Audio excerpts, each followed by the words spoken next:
Hi there. I am Casey Berman, one of the podcast hosts here at the Octopus Movement podcast, where we dive into the world of nonlinear with our founding members. I am so excited to have Amit Rathore here with me, one of our founding members. Amit, welcome. How are you? I am very well. Thank you for having me. Of Exciting course. to chat. Of course. Now, I know many people know Amit. For those who don't, a quick intro of Amit. Amit does many different things. Talk about a multipreneur, but successful business person. He has a way of investing, kind of like a private equity fund, if you will, where he invests in companies.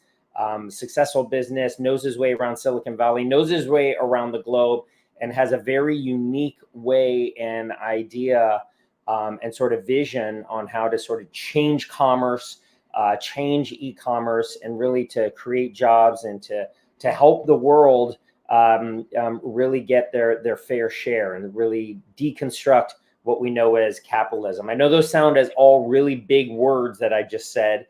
I would think they're big words if I didn't know you and hadn't talked through this. Take me through a little bit about your background, just who you are, where you've been, and a bit about the investment work that you do now, just to start off. Sure.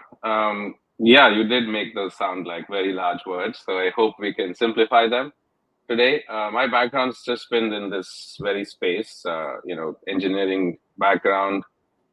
Grew up in India, moved here when I was 22, did a bunch of consulting work, which was very helpful in just learning about corporate America and different industries, Monday to Thursday, flying around. And I was young. I had a big expense account by my standards and really had the opportunity to explore and learn about life, right? And then I ended up at Google, through ThoughtWorks, where I was working at the time. We were helping them launch the Chrome project. And very quickly, I said, I don't want to be stuck at the place like Google because it was so nice and exciting and interesting. But I always wanted to do my own thing and build some really cool, innovations. And so that's what I did. I ended up leaving, to help start the first platform company in commerce back in 2007, 8, which we ended up ultimately selling to Staples. And we were powering everyone pretty much except Amazon those days. We had done work for eBay, Groupon, lots of other smaller names. And yeah, since then, some more companies in the internet space, large platform companies for media, newspapers, news and newspapers, magazines, that sort of thing, digital content, Bloomberg, Fortune, lots of those guys use that company. We've done blockchain work, and now with Awake, we're sort of reimagining and rebuilding the venture ecosystem here in the Valley and globally, because of course the world is a single place, it's one place. And so, yeah, that's kind of, we can dive deeper into it, but that's my background, engineering by degree and work, but business and investment by opportunity and fortune. Now, one thing I've read, you've written white papers. I know you're sort of active on your blog and your website. One thing that as an engineer, and I'm not an engineer, but I appreciate it. But as a former lawyer, I can see where you're coming from, and that is around balance. What's sort of out of balance, or what has been out of balance, out of whack with the experience of the internet? I'm thinking Facebook, I'm thinking Amazon, and not necessarily to bash companies, but what's out of whack? And the flip side of that is, how are you envisioning something that's more in balance? Yeah, so right to the meat of it. So the internet is where, I've spent all my life, right? Pretty much since I discovered it in the 95. And this is not new. So many people discovered the internet first. I call them the first wave, or the Web 1 wave, or pre-Web 1 wave, I guess, right? The real internet, the original internet. What do you call it? I don't know, right? People who know what is TCP/IP, for example, right? Someone who knows what is HTTP, right? Because the original internet, the actual internet, was designed to be a global network and a global economy, right? And that's why whoever read it in the original days was excited by it. You thought about it as a global village. You said, wow, now this is all about the world and everyone, right? And this is the internet. And those days, in the first days, on the various bulletin board systems and, those early days of, those multi-user dungeons and chat rooms and all that, it felt like that, right? It really did feel like that. And remember the Napster and all that happened back then. But the internet now, there is no sense of like anything global, right? It's like a completely fragmented, just really divisive, and it's not just on the consumer side and the political side and all that, but it's really, if you look at the business side, where you say the internet economy, right? There is an economy. There is an internet economy, like the country has an economy, right? There is an internet economy. The economy consists of people buying and selling things, right? And so when you have a market, and that's what is called an economy, where there's buying and selling going on. And if you want to make money, you have to, be part of a profitable business where you either have a job or you own the business, buying and selling things and making profit so that everybody can, share a part of it and all that. It's become extraordinarily difficult to be successful at business today, right? To sell something online is incredibly difficult. It's technologically difficult. You got to do it on 15 different platforms. So it's like, complex. And then you got to like pay to play, right? It's so difficult and expensive to get the word out. Facebook and Google and all these guys were meant to be, gateways. They're almost gatekeepers now, right? If you look at what's going on with third-party cookies, with them being phased out, it feels like, oh wow, it's about privacy and stuff. It's really about also control. These big companies are now more controlling, and it's about they're obviously, the first-party ecosystem grows and benefits, but everybody else, is difficult, more and more difficult. And if you see what the internet had promised, what it said was, of course, people will have their own platforms and their own businesses and their own people, right? Everyone's sovereign. Nobody said you got to become part of a commune. But in that sovereign economy called the internet or the independent economy, global independent economy, you could do things. You could do things together. Right? You could collaborate with each other and make it happen.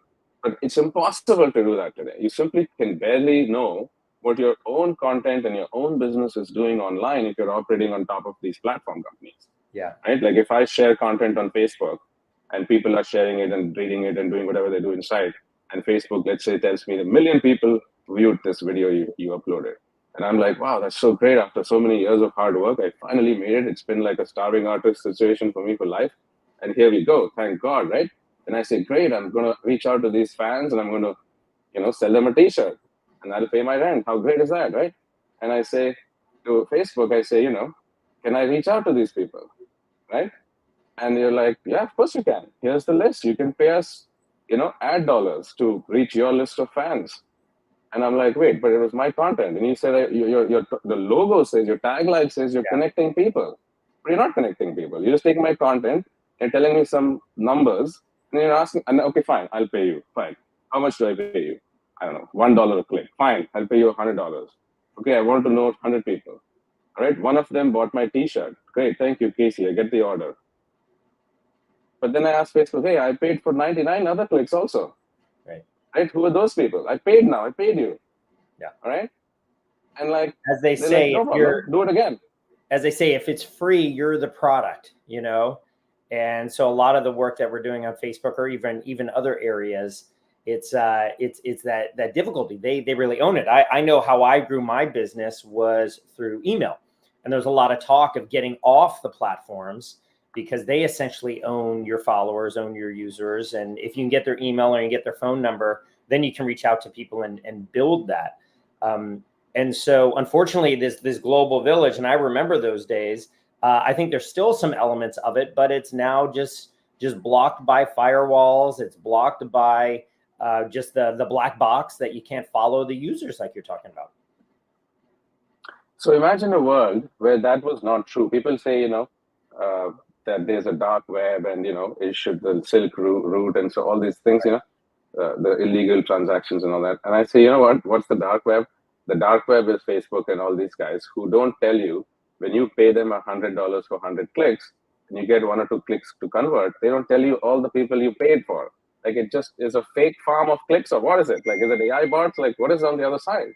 Is it really people? I mean, So it's like, and this is not just a problem for Facebook. This is just it's a catch-all. Every platform, every company, every business model on the internet is based on data silos, right? Knowledge economy. I know and you don't know, and I'm going to take advantage of that, Right. right? Right. So that's the fundamental, and if I ask my mom, data, everybody knows data is important, right? And I say, hey, everybody knows this data thing is important. Don't you know your data is important? Of course she knows your data is important. And if I say, where's your data? She doesn't know. She has no idea what it means, right? What does it mean? What is the internet? What is TCP/IP? What is HTTP? What is Web 1, Web 2, Web 3? What does it really mean? Yeah. Nothing for most people, right? So even if I give you all your data from all the browser cookies where it's stored and on the server side where these big tech companies store them, what are you going to do with this data? Yeah. Right? If you're not plugged in to the live commerce stream of money flow, then you can't monetize that. So you have to be able to monetize yourself, your data, your assets, your network, your activity, your everything, presence and contributions only if you can, first of all, know what it is and capture it and then interact with it in a way with others. And what's interesting with AI, artificial intelligence coming up, which everyone's excited about, one, we're probably going to see a similar type of phenomenon over the next few years where you've got the big boys, whether they're Microsoft or Amazon or whoever the case may be, is going to own the top 2 or 3 artificial intelligence players. And then it all comes down to data. Who's got the most proprietary data? Who has, because garbage in, garbage out when it comes to artificial intelligence. And so hopefully it's not as siloed, even though it's trending that way. So, I mean, what do you do? What technology have you created? What vision do you have? And again, you're not going to knock Facebook down, or they're going to be who they're going to be. But what sort of new area do you envision that aligns with the golden age of the old internet? Yeah. So to round it all off and to come to the solution then, the problem is all the different networks today, like Facebook is a network, Google is a network, your own website is a network, HTTP network. And so all web, which is a network, assets are all independent and by default don't share data or don't interop with each other because they're independent. Each is independent as designed. So but as designed, every network is a silo. And there is something called the internet, presumably, which people know about, TCP/IP, HTTP protocols, but there's nothing functional about it, right? There's no here's the internet, right? It's just you have an internet connection from somewhere, and then you go to a website like Facebook. So what's missing is behind the scenes, just like you have banks that do transactions and you have database companies that store data, behind the scenes, behind the clouds, the cloud companies today, behind all the platform companies like Facebook, and what if there was another meta cloud, a bigger cloud, a cloud of clouds that interconnected everything and made it for you as a user, as a business owner, or as any artist or influencer or anybody on the internet? I mean, mom could just have an account, not because she knows about any of this, what I just said, but because people who use the Oracle database today offer her a product that she uses. She doesn't need to know about databases or Oracle. But now that anyone is using this new tech behind the scenes, makes it possible for her to literally use the internet like it was originally designed. Meaning that if I log into one of these platforms or communities or websites or whatever that's powered by our tech, and I literally am a member now of your network or community, and I share some content. Let's say I share on Facebook or I share on TikTok or wherever I do things, in LinkedIn and so on. And people click and also then share or also become members or whatever happens. And eventually somebody buys, not even immediately, but down the line, tomorrow, 1 week from now, a month from now, or you join and for life, we're interconnected. This interconnectivity, the internetwork itself was never built. The internetworking protocol, the meta web layer that literally sits on top of what you call the web or you call the internet, which you don't need to know what it is. It's everything. Right? Because on Facebook, it's Facebook and everywhere. So this network behind the scenes tracks content, makes it trackable and shoppable, and pays people automatically for what we call chain of influence, not just regular influence tracking, where one click and whatever, because it's not about a click. It's about everything that's happening, and then it leads to something happening, right? Like a purchase or some good stuff that should be easily captured and shared by all participants that led to that good thing happening.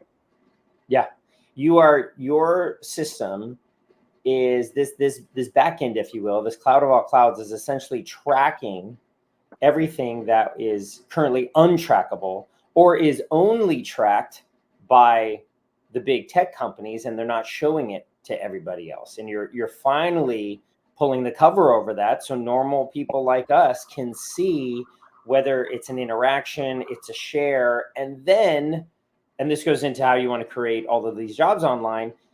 There's an e-commerce, there's a monetization aspect where if I share something, I refer something, if someone goes to a website or goes to a store and purchases it, I get part of that. It's revolutionary. It's not just a small part. It's like, see, today retail dollars in the mom and pop store, you walk in and you buy a bottle of wine, say $100, they're probably making $30 to $40 on that.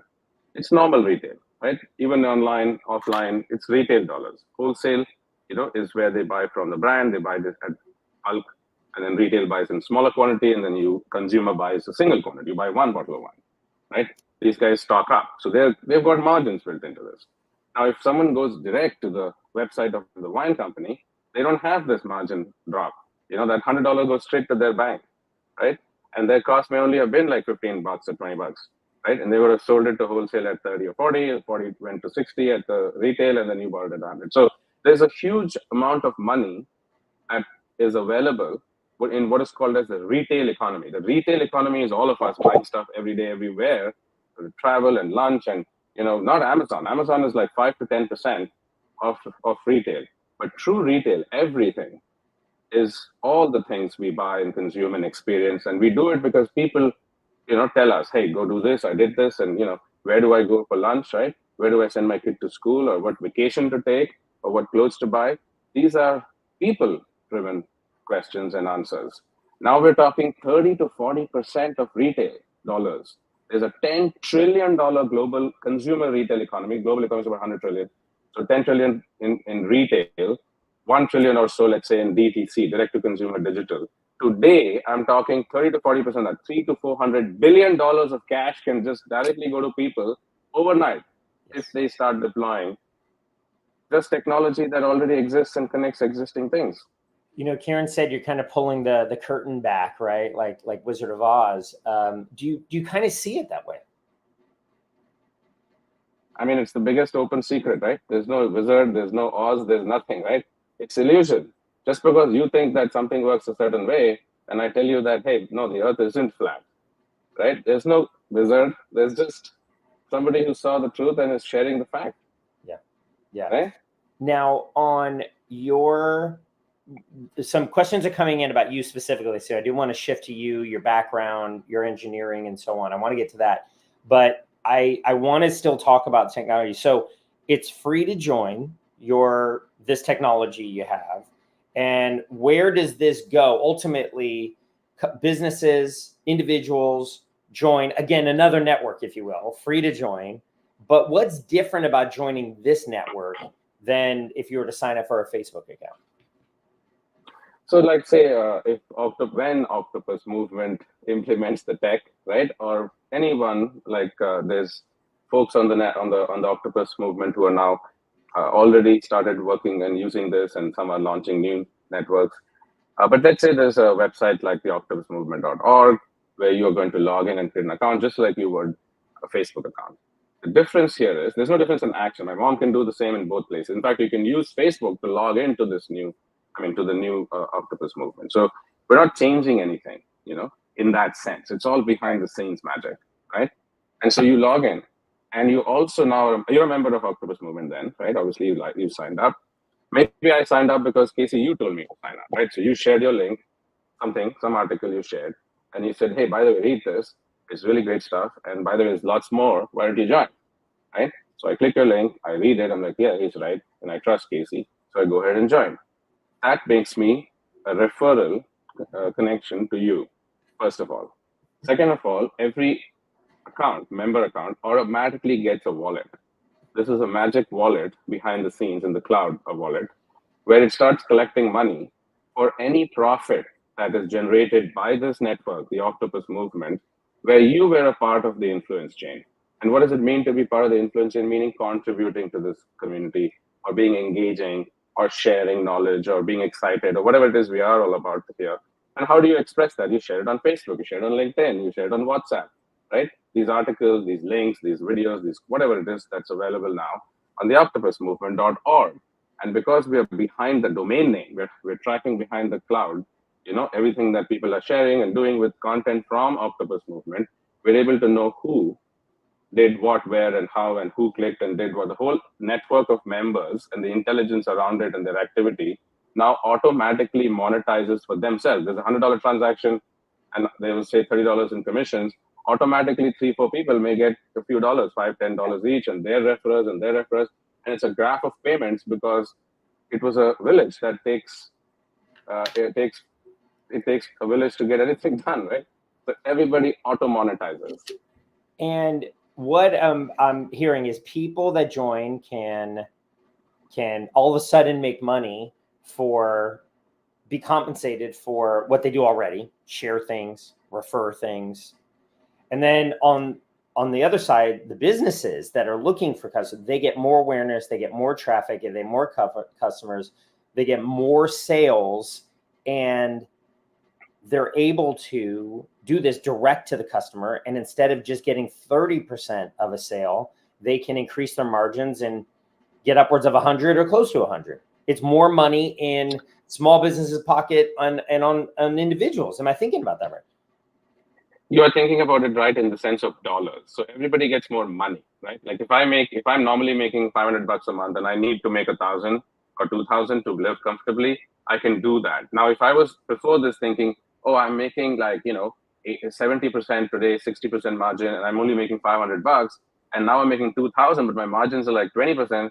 Who cares, right? I'm making $2,000, right? So the point is, we're moving away from false metrics like percentages and whatever, right? To money. I mean, if you need cash, you need money. It's not about how many percentage points were that, right? It's like just cash. So everybody's contributing whatever they're doing. I'm just sharing. I have no idea what it's going to be percentage wise and all that. My mom's just going to be like, I love this recipe, right? I'm going to share this on WhatsApp. And then over here, she has some farm folks that love, some planting cool things. And she's like, oh, all this, excess tomatoes should be over here and they can make some stuff with it. So she wants to just connect people, right? She's just doing that because she loves it and she has all these WhatsApp groups, right? And Facebook groups. But she could become like a little business, and everybody is a business, right? Because everyone's they don't realize that's right. That they are the product. I mean, why not become the business also? Let's talk about everybody, and I'm going to go. We usually end at the bottom of the hour. I'm going to go a few minutes past because there's just such good content to talk about. So our audience. We have a lot of people in the audience, but as you know, a lot of nonlinear thinkers. Some people neurodiverse, some people with autism, and so on. And one question just came in is that, what do you think businesses, the business world, can do to take advantage, as Anshar's writing, of the nonlinear, non-diverse workers? There's actual stats or just anecdotal that there's a high unemployment rate. What are your thoughts? How do you view this word nonlinear? How do you define it?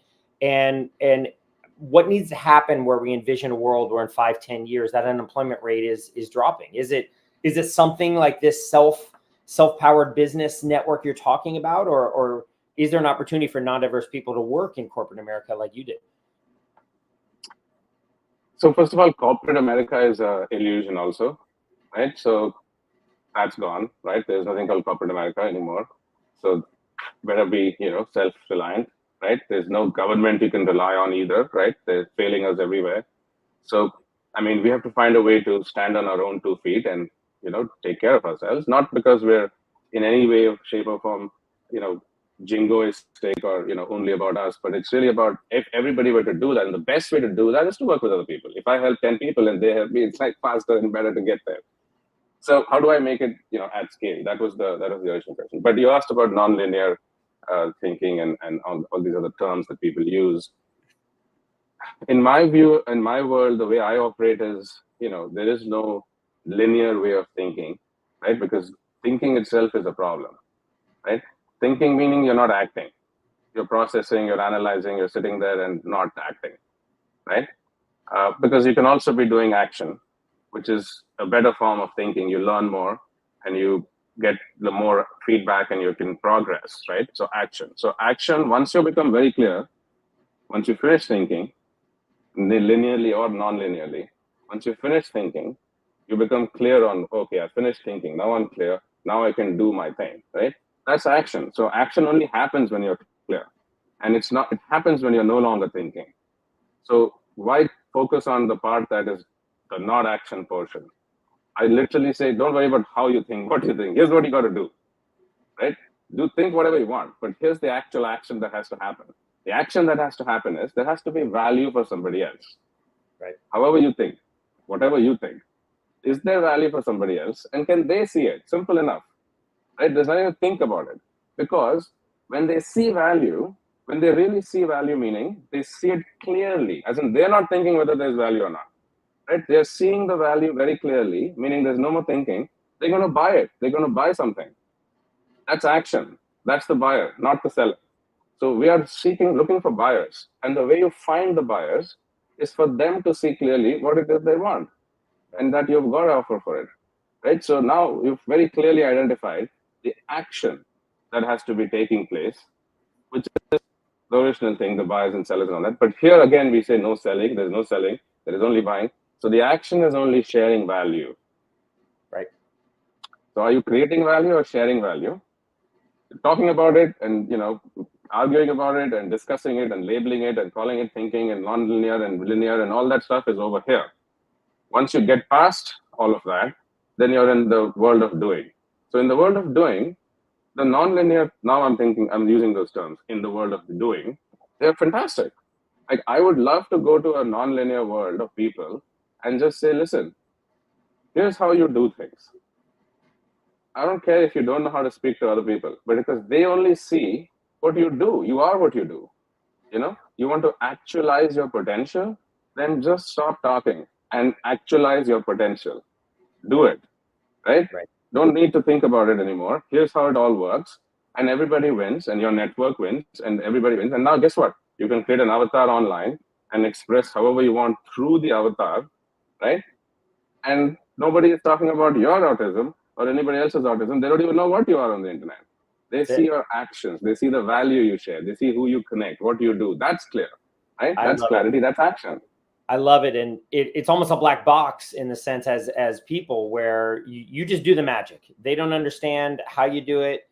And so I do agree as the founder of my own business that I don't want to say, hey, don't get a job, start your own business. If you want to go to a big company or you want to send a resume in, please do. I did in the beginning. It's a great experience. But the idea of, well, there's a high unemployment rate. Well, then create your own job and maybe go work somewhere, go find a job, talk to people that'll help. But I love it. I have autism. I'm neurodiverse. I'm different. Okay, maybe, but then also not really. Use the skills that you have, think it through, and then ultimately act on it. And I have no problem with the S word, sell. I think selling is fantastic. We're all here to sell. And to your point with the V word, if you've got value, I think I heard someone say that if you firmly believe in your product or service and it drives value to people, you have a moral obligation to sell it.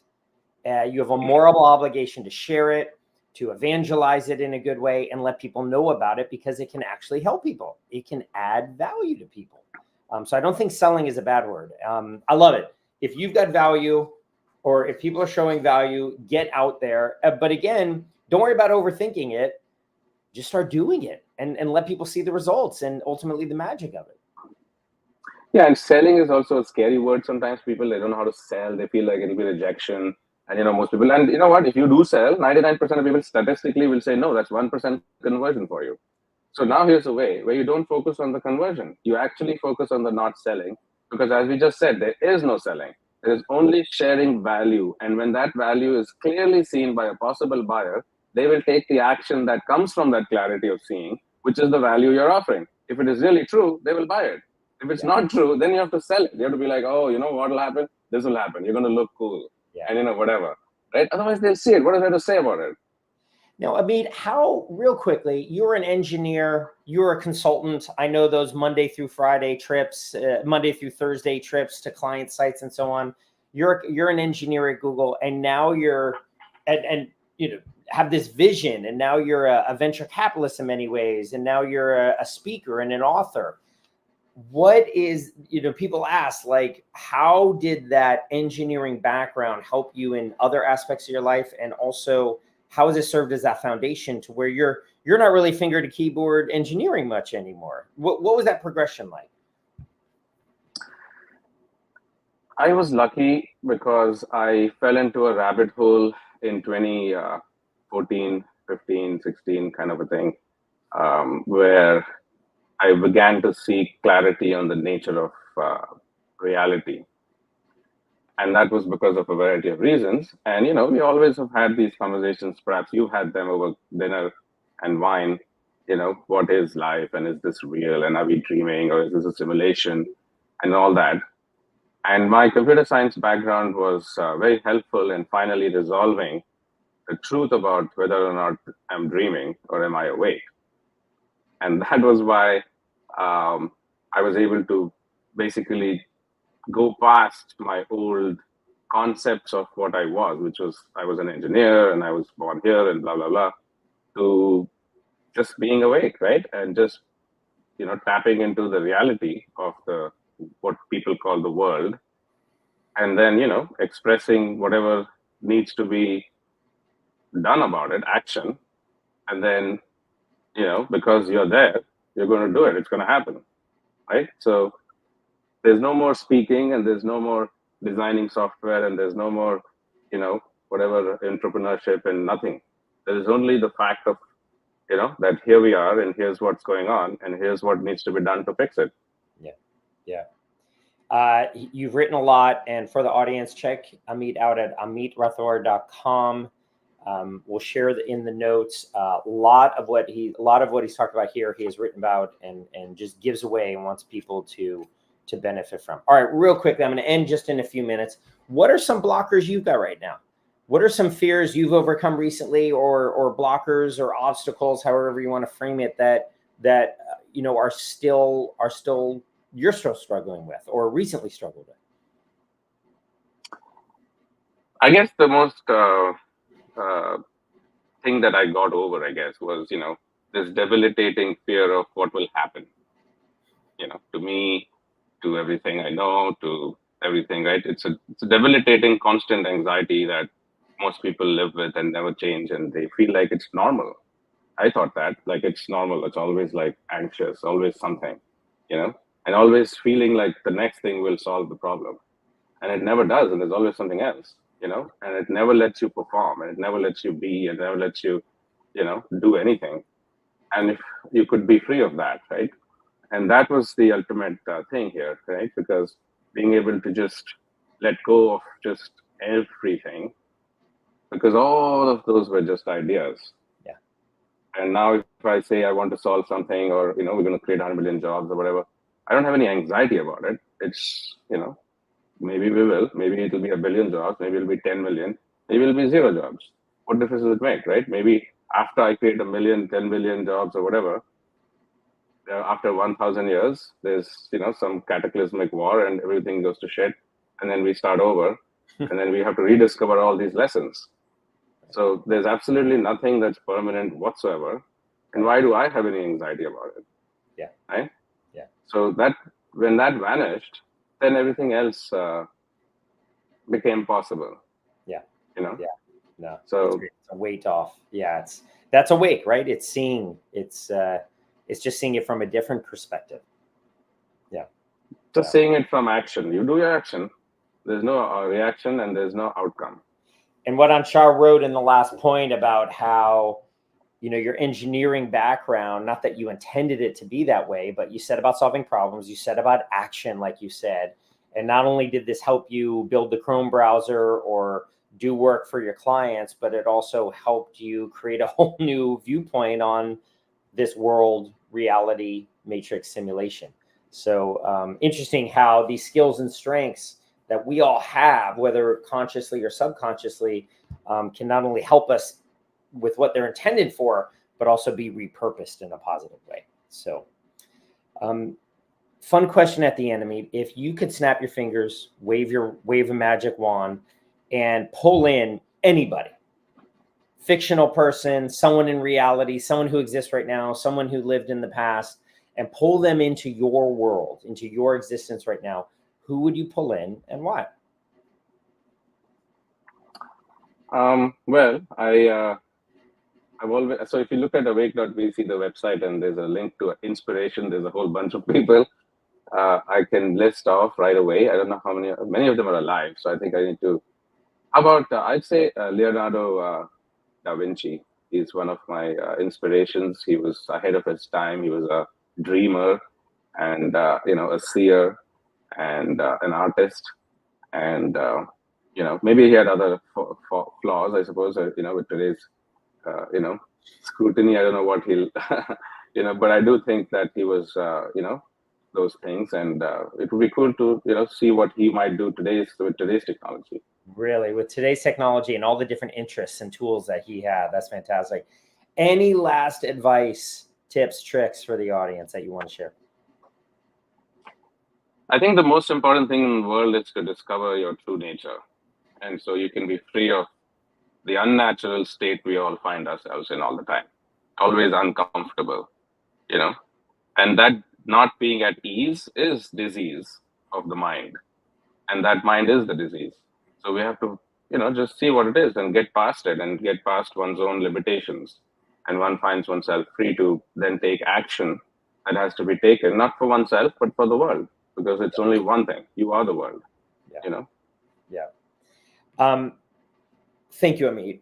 I know how busy you are, so really appreciate you taking the time. And for everybody, I've met Amit in person a number of times. We've had coffee and talked, and there's a calm, a radiance around him. He practices what he preaches here. And so listen carefully, but finding your true nature, it's this ability to really shed that anxiety, shed that tension, shed those clenched muscles, whether you know it or not, and to really come to a lightness, an awakeness, if you will, that enables you to, as you talked about, to act, to add value. A lot of the action, a lot of the value we want to add is being crippled or completely stopped because we're so tense, we're so nervous, we're just stuck.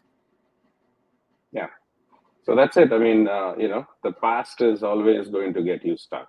And everything, absolutely everything, including the light that we see from the sun, is 8.5 minutes old. Yes. So I don't live in the past, and you can too. And it's now. That's called the now, and it's freedom. It's now. Exactly right. Amit, thank you so much. Everyone, check him out. He's written a lot on this. Please dive in. I'm diving in right now, and it's been really helpful. I'm Casey Berman on behalf of Perry and Karen and everyone and all my other podcast hosts here at the Octopus Movement. Thank you so much for joining. We went a few minutes over, but I just needed Amit to flesh things out and more ideas more. So thank you so much. And we look forward to seeing you on the next Octopus Movement podcast episode. Thank you.